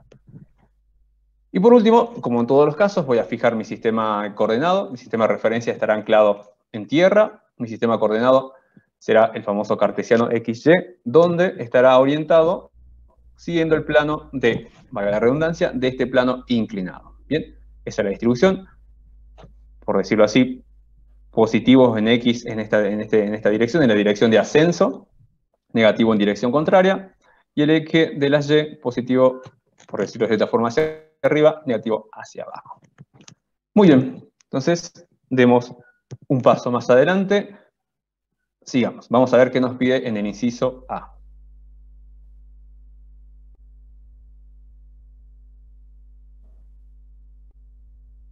En el inciso A lo que se nos pide es el módulo de la tensión T, esa tensión con la cual se está subiendo, se está jalando ese carrito para que suba a la parte superior, por decirlo así, de este plano inclinado. Entonces, para ello, lo que se hará es aplicar la segunda ley de Newton sobre el bloque. Bien, recordando que la segunda ley de Newton implicaba sumatoria de fuerzas externas igual al producto entre la masa de este cuerpo multiplicada por la aceleración que experimenta dicho cuerpo. En este caso, como tengo un sistema coordenado, XY, me conviene desdoblar esta ecuación, por un lado en lo que es sobre el eje de las X, y por otro lado sobre el eje de las Y. Comienzo a analizar cada uno de los casos. De ver esto, a simple vista, veo que la fuerza de roce, la fuerza de tensión son coincidentes con el eje de las X, la normal coincidente con el eje de las Y, pero tengo un problema con la fuerza peso, que he de observar se intuye ya rápidamente que tiene componentes tanto en X como en Y. Entonces, ¿qué debo hacer? Debo descomponer esa fuerza-peso en estos respectivos ejes, con lo cual obtendré una componente sobre el eje de las X del peso y una componente sobre el eje de las Y de esta magnitud o de esta fuerza-peso. Analizando el triángulo rectángulo que tengo aquí, lo que encuentro son las siguientes relaciones. La protección sobre el eje de las X igual al peso por el seno del ángulo alfa. La protección sobre el eje de las Y igual al peso por el coseno de dicho ángulo alfa. Ya determinado eso, que es lo que venimos haciendo ya hace varias clases, empiezo a analizar las fuerzas que tengo sobre el eje de las X. ¿Qué tengo? La tensión, la componente en X del peso y la fuerza de roce. Todo eso, esa suma de esas fuerzas, es igual al producto de la masa por la aceleración en el eje de las X. Por otro lado, en el eje de las Y tengo la normal y la componente del peso sobre el eje de las Y. Todo eso nuevamente igual al producto entre la masa por la aceleración del eje de las Y. Muy bien, sigo un poco más y ahora sí, solamente trabajando con módulos y sentidos, ya no utilizando el carácter vectorial. Todo esto lo puedo realizar debido a que estas ecuaciones, todas las magnitudes vectoriales que se encuentran tanto en esta ecuación en el eje de las X como en esta ecuación, son paralelas, o en otras palabras, están todas orientadas sobre la misma dirección. Bien, en este caso todas sobre el eje de las X, en este caso todas sobre el eje de las Y. Es por eso que puedo seguir trabajando directamente con su carácter en módulo y sentido, ya no en su carácter vectorial. Reemplazo simplemente, ya les doy su carácter de sentido, la tensión positiva, la fuerza de roce negativa, al igual que la componente del peso en X. En este lado, la normal positiva según mi sistema coordenado y la proyección del peso en Y negativa. Todo eso igual a masa por la aceleración. La aceleración en este caso está orientada en función del sentido positivo, por eso también acá es positivo. Muy bien, de analizar un poco bien la situación, llegamos a la conclusión que la aceleración en el eje de la Y es nula, debido a que no hay movimiento en este eje, en el eje de la Y. El cuerpo en ningún momento experimenta un salto, en ningún momento se hunde sobre este plano inclinado, sobre los rieles, por decirlo así. No hay cambio de posición, no hay una variación en su velocidad, por ende no hay una aceleración. Entonces, en el eje de la Y, la aceleración es nula. Con lo cual, llego finalmente que la normal, en módulo y sentido, es igual al peso sobre el eje de la Y. Muy bien, sigo un poco más allá, veamos qué puedo realizar de este lado. Y aquí no tengo ningún indicio de que esta aceleración en X sea 0, pero recordando un poco si ustedes el enunciado, tenía un valor de 1,4, que era la aceleración con la cual estaba subiendo este carrito, valor constante de aceleración. Entonces ese valor de 1,4 será justamente directamente igual al valor de la aceleración en el eje de las X. ¿Por qué es eso? Porque la aceleración en el eje de las Y es igual a 0. Entonces todo directamente, la aceleración total de mi carrito es igual a la aceleración que experimenta solamente en el eje de las Y. Perdón, de las X. Porque no hay aceleración en el eje de las Y. Básicamente, ese es el motivo. Muy bien, dicho eso, sigamos un poco más hacia adelante, veamos qué sucede. Seguimos con la misma idea, tenemos los mismos gráficos. Las últimas dos ecuaciones que escribimos, ¿verdad? En el eje de las X como en el eje de las Y. Entonces lo que voy a hacer es proceder a reemplazar por sus correspondientes definiciones. En este caso la componente en X, que era igual a el producto entre el módulo del peso por el seno de ese ángulo, que era 48,6 si no me equivoco, 48,58, no recuerdo muy bien el valor. Reemplazo simplemente eso, hago lo mismo en las ecuaciones sobre el eje de las Y. De cierta forma aquí ya tengo definido el valor de la normal. Bien, el peso, recuerden, el módulo del peso siempre lo puedo encontrar como el producto entre la masa por el valor de la aceleración de la gravedad, el módulo de la aceleración de la gravedad. el ángulo alfa es dato. Entonces, paso siguiente, aquí lo que voy a hacer, ¿cuál es mi incógnita? Es la tensión. Voy a despejar ese valor de tensión. Fíjense. La masa dato, la aceleración es dato 1,4, el peso dato, seno de alfa, seno de 45,6 dato, pero me falta la fuerza de roce. Si recordamos un poco, la fuerza de roce es igual a... Sí. No, era justo eso. Por enunciado se tiene que la fuerza de roce dinámica es igual a 16% del peso. Entonces, esto no es otra cosa que el módulo de la fuerza de roce dinámica es 0,16 por el peso. Simplemente eso. Entonces, reemplazo ahí, fíjense, por su definición, 0,16 del peso. Esto es 16% del peso. Reemplazo por sus valores numéricos. Aquí están, el ángulo, la masa, el desplazamiento, que lo puedo utilizar o no, y obtengo un valor finalmente de 8,97 por 10 a la 3 newton. O sea, en otras palabras, 8.970 newton. Como ustedes quieran verlo, es exactamente lo mismo. Ese es su carácter de módulo y sentido. En su carácter vectorial, según mi sistema coordenado y el esquema, está orientado sobre el eje de las X, por ende tiene versor Y. Entonces, de esa forma se obtuvo ya el valor de la tensión. Bien, ejercida sobre este objeto para mantener esa aceleración de 1,4 metros sobre segundo al cuadrado, mientras se realiza el ascenso de este carrito. Bien, entonces, ya resolvimos el inciso A. Perdón, estoy un poco confundido. ¿Qué significa en los datos la T, que es 6,38? Ah, eso iba a preguntar. Ah, ok.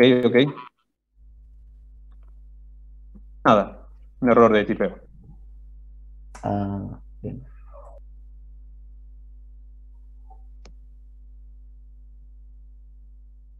Bien, entonces ya tenemos la tensión, que era el dato que se nos pedía. Pasamos al siguiente inciso, en este caso, inciso B. Si todo se diría como debe ser, correcto. Y fíjense que acá lo que vamos a hacer, vamos a resolver el inciso B y el C juntos, porque están muy relacionados uno con otro, que es determinar el trabajo que realizan, en este caso la fuerza, la T, la tensión, y por otro lado, calcular el trabajo que realiza el peso. Bien, entonces, en estos dos incisos, lo que se pide es determinar el trabajo realizado por esas fuerzas durante este desplazamiento, que creo que lo pueden ver, este desplazamiento delta de X, que es este desplazamiento de subida, que era, si no me equivoco, 28 metros, el módulo de ese desplazamiento. Muy bien, entonces, para determinar ese trabajo, en este caso, la tensión, como el peso, son fuerzas de carácter constante, ¿bien? Ya vimos en la clase pasada que hay una determinada fórmula para determinar el trabajo que realizan fuerzas de carácter constante, la cual es simplemente realizar el producto escalar entre esa fuerza y el desplazamiento durante el cual yo deseo determinar el trabajo realizado por dicha fuerza. Por definición, el producto escalar entre dos vectores es igual al producto entre sus módulos por el coseno del ángulo que conforman dichos vectores. Bien, esto es porque tanto el peso como la tensión son fuerzas de carácter constante. No hay nada en el enunciado que me indique lo contrario. Entonces, el trabajo realizado por la tensión T, que aparece ahí, va a ser igual. Entonces, la tensión, el desplazamiento, si ustedes se fijan, el ángulo que existe entre los dos va a ser 0 grados, ¿verdad? Porque son coincidentes, son paralelos. En ese caso, el ángulo es 0 grados. T lo determiné del inciso anterior. Ahí está el valor. El desplazamiento de su módulo es dato, 28 metros. Coseno de 0, dato. introduzco todo esto en la calculadora. Nuevamente figura T igual a 6,38. Ah, ok, perdón, disculpen, errores de tipeo.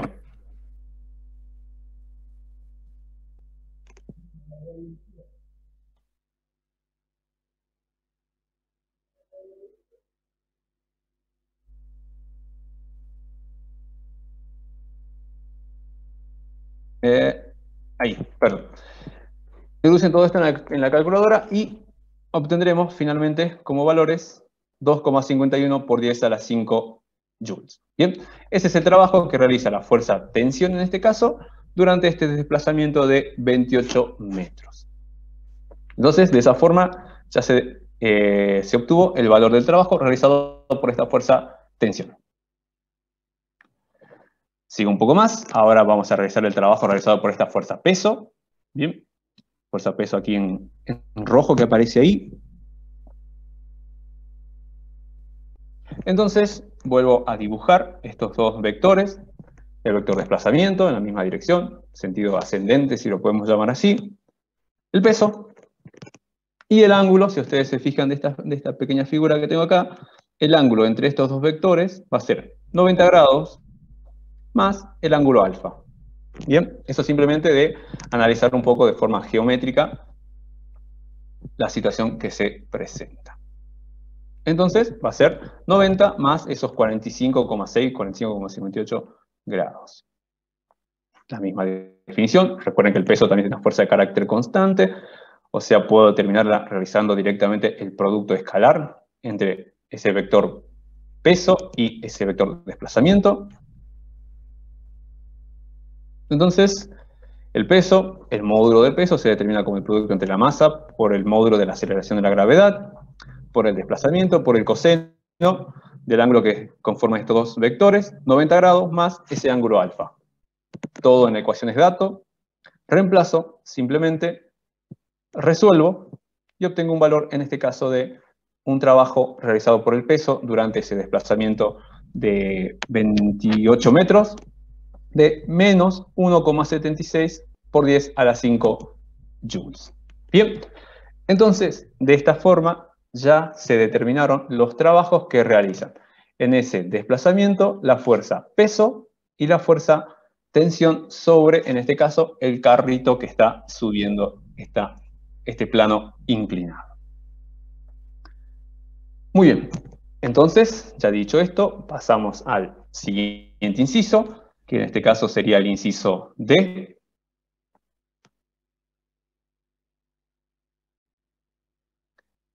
Lo que nos pide ahora es determinar el cambio de la energía potencial gravitatoria. Obviamente, en el estado inicial y final, que es el inicio de los 28 metros a el final de ese desplazamiento de 28 metros. Al determinar todo esto de variaciones de energía potencial a lo mismo que aparición de energía cinética, es importante siempre determinar, por un lado, el inicio, nuestro estado inicial, y por otro lado, el estado final. Es muy importante definir esas dos posiciones, esos dos instantes de tiempo, hay que tenerlo bien definido ya de entrada antes de encarar el problema. Como pueden ver, el inicio es antes de comenzar el ascenso y final es transcurrido esos 28 metros. Teniendo eso en mente, la energía potencial, la variación, perdón, de esa energía potencial gravitatoria va a ser la energía potencial gravitatoria del estado final menos la energía potencial gravitatoria del estado inicial. Reemplazando, serían una altura final, una altura inicial. Y ahora, si ustedes recuerdan un poco, para definir estas alturas, yo, paso inicial, tenía que definir mi nivel de referencia. Fijo mi nivel de referencia, en este caso lo fijo en la posición, fíjese, coincidente con el suelo, si lo podemos hacer así, si lo podemos decir así, perdón, donde en el nivel de referencia la altura vale 0 metros. En este caso voy a considerar positivo hacia arriba. Entonces, en función de esto, ustedes creo que ya se pueden dar cuenta que la altura inicial va a ser 0, debido a que es coincidente con este nivel de referencia. Es a eso a lo que yo me refería, que se puede ubicar, se puede decidir, perdón, la ubicación de este nivel de referencia en función de facilitar ciertas cosas del cálculo al momento de resolver cada una de esas situaciones. En este caso, ¿cuál fue la facilidad que se me presenta? Es que al poner el nivel de referencia en esta posición, la energía potencial inicial ya directamente la conozco de entrada y es igual a 0. Entonces, esa variación de energía potencial va a ser igual directamente a la energía potencial final, lo cual sería el producto entre la masa, el módulo de la aceleración de gravedad, por esa altura, medida desde mi nivel de referencia, que si observamos un poco, no es otra cosa que esos 20 metros, que son datos. Entonces, lo único que hago es reemplazo por los datos ya conocidos y obtengo un valor de variación de energía potencial de 1,76 por 10 a la 5 joules. Ese es el valor de la variación que tiene la energía potencial desde la posición inicial hasta la posición final. O sea, al modificar o a presentar variaciones en su altura en lo que sería aproximadamente, aproximadamente en estos 20 metros de altura. Muy bien, entonces de esa forma, fíjense, de forma muy rápida, ya se determinó la variación de la energía potencial, que es lo que se nos pedía en el inciso D. Bien, seguimos un poco más adelante, vamos a pasar al siguiente inciso.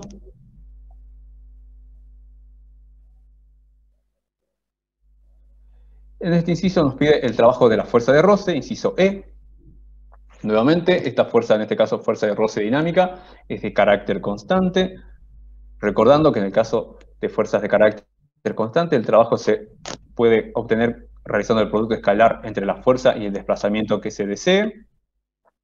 Entonces, el trabajo realizado por esta fuerza de roce dinámica, que es de carácter constante, y nuestro vector desplazamiento, nuestro vector fuerza de roce dinámica, aplico la definición sin ningún otro paso extra, determino el ángulo, de simplemente ver la situación, ya podemos decir que ese ángulo entre estos dos vectores es 180 grados. Simplemente ubico ahí. El módulo de la fuerza de roce, recuerden que el enunciado nos dice que es el 16% del peso, o sea que 0,16 por la magnitud peso, el módulo del peso, perdón. También es dato el peso. Lo puedo obtener como el producto entre la masa por el módulo de la aceleración de gravedad, 9,8 metros sobre segundo al cuadrado. Reemplazo. Introduzco todo esto a la calculadora. Y finalmente obtengo un valor de trabajo realizado por la fuerza de roce dinámica igual a menos 3,95 por 10 a la 4 joules. Ese es el trabajo que realiza la fuerza de roce durante este desplazamiento de 28 metros. Bien, entonces fíjense que ya de cierta forma ya se definió todos los trabajos, trabajo de fuerza de roce, trabajo de la tensión y el trabajo de la fuerza peso. Si ustedes analizan un poco la situación, el trabajo de la fuerza normal va a ser igual a 0 debido a que es totalmente perpendicular a la dirección del desplazamiento, no genera trabajo, si lo podemos decir así. Muy bien, pasamos al siguiente inciso, que si ustedes un poco sospechan, será relacionado con el trabajo neto, debido a que ya fueron determinados todos los trabajos correspondientes.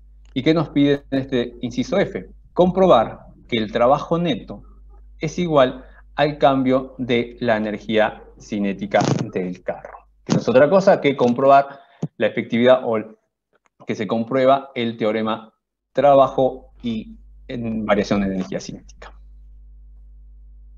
Un trabajo neto es simplemente la suma, recuerden, de todos los trabajos realizados por todas las fuerzas presentes sobre, en este caso, el carro. ¿Cuáles son dichas fuerzas? La tensión, el peso, la fuerza de roce dinámica y la normal. La tensión, el peso, la fuerza de roce y el trabajo. Aquí está donde les digo que el trabajo es igual a 0, porque el trabajo de la fuerza normal es igual a 0 porque están directamente a 90 grados. Reemplazo cada uno de estos, sumo y obtengo un valor neto de 3,55 por 10 a la 4 joules. Bien, ese es el valor del trabajo neto. Ya tengo el trabajo neto. El problema ahora me dice que ese valor debo ver si es igual a la variación de la energía cinética experimentada por el carro desde ese estado inicial a ese estado final. Vamos a ver si eso es así. Entonces, tengo que determinar esa variación de la energía cinética. Variación de la energía cinética asociada al estado final, menos la energía cinética asociada al estado inicial. Reemplazo por su definición en cada caso. Aquí puedo sacar factor común, fíjense, un medio de la masa. Un medio es un número, la masa es dato, son 900 kilogramos. Me faltaría determinar la velocidad final y, perdón, en este caso, las rapideces, perdón, la rapidez final y la rapidez inicial en cada uno de los casos. Entonces, ¿qué voy a hacer aquí? Voy a usar un pequeño truco, por decirlo de cierta forma. Vamos a utilizar las ecuaciones de la cinemática. ¿Y por qué las puedo utilizar? Recuerden que las ecuaciones cinemáticas se pueden utilizar en casos donde las aceleraciones son de tipo constante. Que sean aceleraciones de tipo constante implican, por medio de la segunda ley de Newton, que las fuerzas también sean de tipo constante.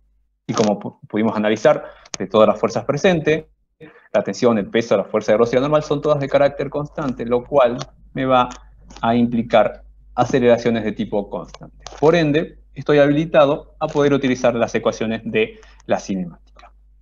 ¿Cuál de ellas voy a utilizar? Recuerden esta ecuación que me relacionaba las velocidades al cuadrado del estado final y el estado de la posición final y la posición inicial, y el desplazamiento realizado entre esas dos posiciones y la aceleración experimental, donde afortunadamente cada una de estas variables son datos ya conocidos. Entonces lo único que hago, fíjense, despejo la velocidad inicial al cuadrado, donde ya obtengo justamente el valor que me estaba faltando. ¿Ven? Entonces, paso siguiente, reemplazo, simplemente. Donde estaba velocidad final rapidez final al cuadrado menos rapidez inicial al cuadrado, reemplazo por el equivalente que obtengo de aplicar las ecuaciones de la cinemática, que sería 2 por delta de x por la aceleración. La aceleración obviamente es la aceleración en el eje de las x, la cual era dato, era 1,4 metros sobre segundo al cuadrado. El desplazamiento también es dato, 28 metros. La masa, 900 kilogramos, también dato. Reemplazo todo y obtengo, fíjense, un valor de variación de energía cinética de 3,53 por 10 a la 4 joules. Obviamente no es el valor exacto, acá hay debido al uso de cifras significativas, pero el valor es muy cercano uno al otro, con lo cual podemos dar, por cierto, la comprobación entre que el trabajo neto realizado sobre el objeto es igual a la variación de la energía cinética experimentada por el objeto entre ese estado inicial y ese estado final. Bien, se comprueba que el trabajo neto es igual a la variación de la energía cinética. Muy bien, dicho eso, lo que pasamos a realizar ahora, vamos a ver el inciso F, sería el G, si todo sería correcto. Vamos al próximo inciso.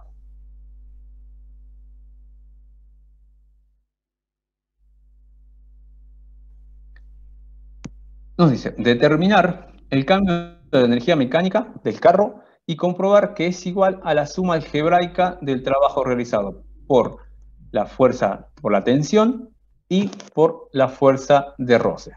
O sea que determinamos la variación de energía mecánica y, a su vez, comprobar que esa variación de energía mecánica es igual a la suma de los trabajos realizados por la tensión más el trabajo realizado por la fuerza de roce. Entonces, lo primero que vamos a hacer, y con esto ya terminamos, es determinar el cambio de energía mecánica. Otra vez, cuando hacemos ese cambio de energía o esa variación, tenemos que definir nuestro estado inicial y nuestro estado final. Paso fundamental. Vamos a ubicar nuestro nivel de referencia, igual que hicimos en el caso anterior, en el inciso, no recuerdo qué inciso era, pero en la misma posición. Entonces, variación de energía mecánica es igual a la energía mecánica en el estado final menos la energía mecánica en el estado inicial.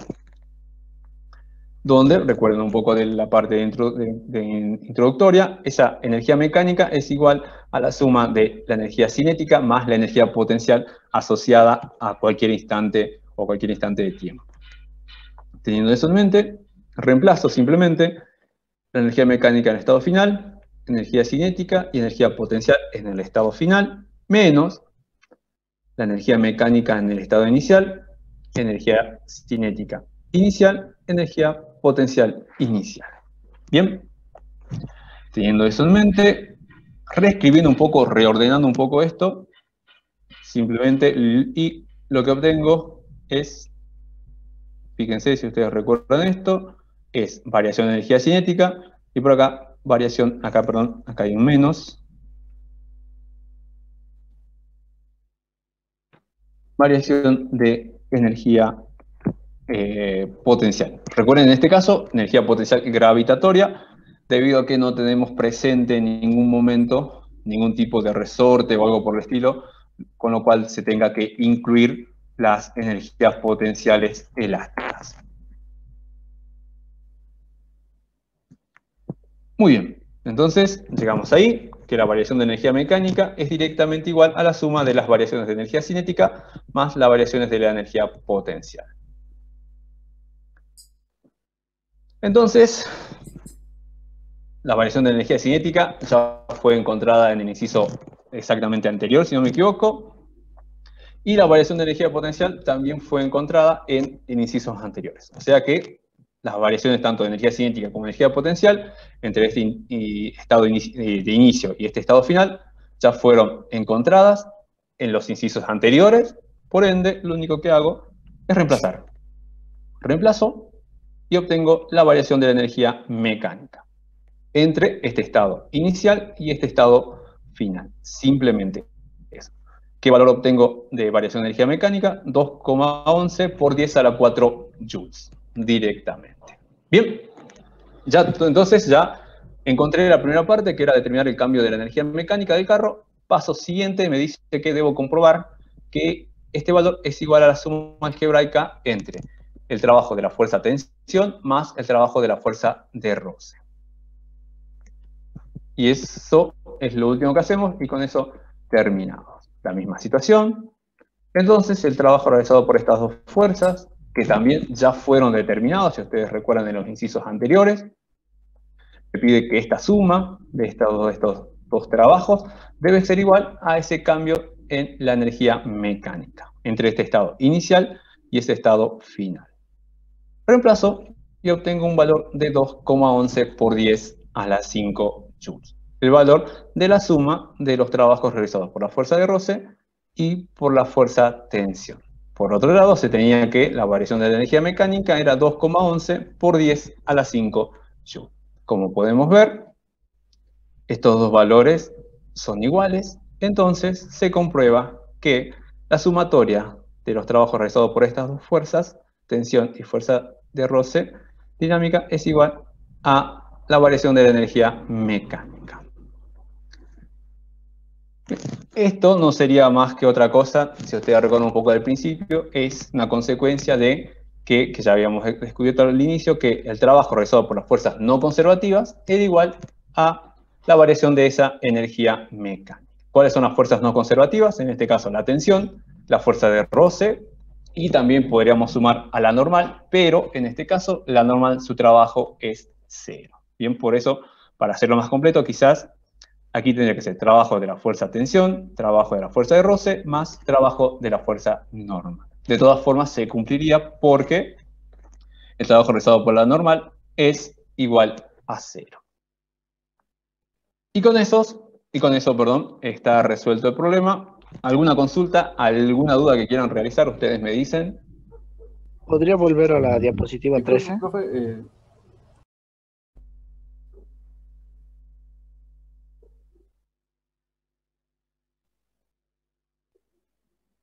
Tres me dijiste, ¿verdad? O 13, perdón. 13.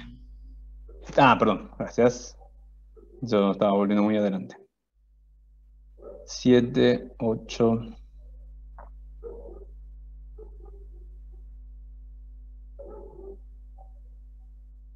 Estamos, 3. Disculpe, profe, en el punto donde calculamos el trabajo del peso, nada, esto es una cuestión matemática, no sé por qué, o sea, me tiene que dar igual que el otro punto que sigue, que el punto donde trabajamos, donde encontramos la energía potencial gravitatoria, ¿no? Te hago una sola consulta. ¿Te da números totalmente distintos o medianamente cercanos? Si es medianamente cercano, seguramente es un problema con los decimales, como te digo. Al estar usando cifras significativas, a recortar los números, obviamente distinto. Nunca...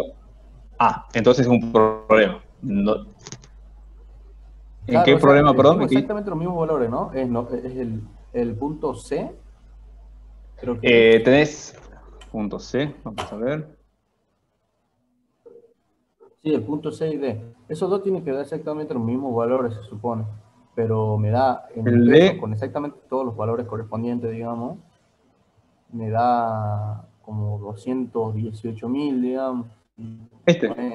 Ni cercano. ¿Tu calculadora está con radianes o con grados? No tengo el calculador en mano, estaba con el celular, digamos. Capaz que ahí está el problema. Bueno, fíjate en eso, o sea, pero... Yo pongo 900 por 9.8. ¿Por 28? Por 28. Por el coseno de 135. De 135. Tiene que darte un valor cercano a esto. Negativo, obviamente. Menos 217, claro, menos 217.724, digamos. O sea, seguramente es muy probable que tengas la calculadora en radianes. Seguramente tenés la calculadora en radianes. No, claro, tendría que darte el mismo número. Sí. ¿Alguna otra duda, alguna otra consulta que quieran realizar? Sí, radianes. ¿Ves? ¿Alguna otra duda, otra consulta que quieran realizar? Se entendió un poco la idea del problema. Ustedes me dicen. Se entendió por mi parte, profe, gracias. Ok. Ok, chicos, entonces, bueno, ya están liberados, ya terminamos la clase, y nos estaríamos viendo la próxima clase el miércoles a las 11 nuevamente. Nada más para decir, muy amables por estar presentes. Nos estamos viendo. Gracias, profe.